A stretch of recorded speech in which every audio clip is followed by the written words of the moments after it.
In this video, we're going to talk about the ribbon tabs and the different ribbons and different parts of the ribbons. Up here are your ribbon tabs, and this is your ribbon. Right now you're looking at the home ribbon.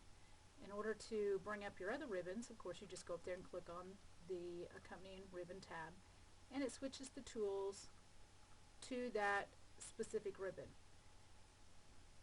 We're going to start with the home ribbon tab and the home ribbon, and this is probably going to be your main go-to ribbon tab. Notice the ribbon is actually divided into different sections. This is your clipboard section. It has tools on it for working with a clipboard, and in this section this has tools working with slides, your font section, paragraph section, etc. You might also notice that some of the options on in the different sections on the ribbon tab are grayed out. Some of them aren't grayed out. That is because the grayed out tools aren't available to you right now. For example, to work with a font tool, you actually have to have some text selected to be able to boldface it or italicize it. And right now we don't have any selected, so none of these tools are available to us right now. You might also notice that when you point to a tool, you're going to get a quick menu that will pop up, or a description that will pop up. You point to a different tool, you're going to get a description of what that tool does. Also, you might notice that some tools have two different parts. So here you have the top part of this tool, and then you have the bottom part of the tool. If you want to create a new slide, just like the slide that you're looking at, you would click on this button and you wouldn't get more options. If you want to see more options for creating a new slide, you would click on this area, the area that shows the little drop down arrow. You click on it, and in this instance you get a listing of all the available slides that you can create. And then the latest slide that you create will be popped up in this little shortcut button. So this is kind of a little shortcut button. And notice I clicked on it and a new slide popped up, a new slide in this area.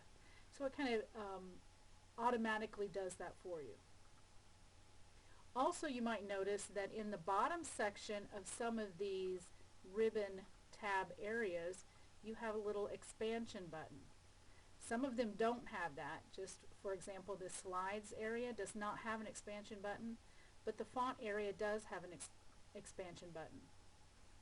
If you click on the expansion button, it does exactly that. It will expand and show you more options, more things that you can do. For example, when I clicked on the clipboard expansion button, it brought up this clipboard area. If I want to close it out, I find the X in the upper right hand corner of that area and I can close it. So if I'm over here working with a paragraph, I'm going to have to click down in this area, and I'm working with a paragraph and I click the expansion button. Notice in this case it brings up a floating dialog box for me to have more options, more things that I can select and change regarding paragraphs. If I'm done, maybe I don't even want to make any changes in this dialog box. I'm not going to worry so much about what is in the dialog box right now. I'm just trying to show you how to work with the dialog boxes and work with that ribbon and the different things that might pop up with your ribbon. If I'm done with this, I can click on the X in the upper right hand corner. I could choose OK if I made some changes in here, or I could click on cancel. Also, if you see a question mark, you could always click on that and it'll give you help regarding more information about the dialog box, and we'll talk more about help at another time. So I'm going to just click the X in the upper right hand corner. So those are just some quick details on how to work with your ribbon tabs and work with the tools and the different ribbons.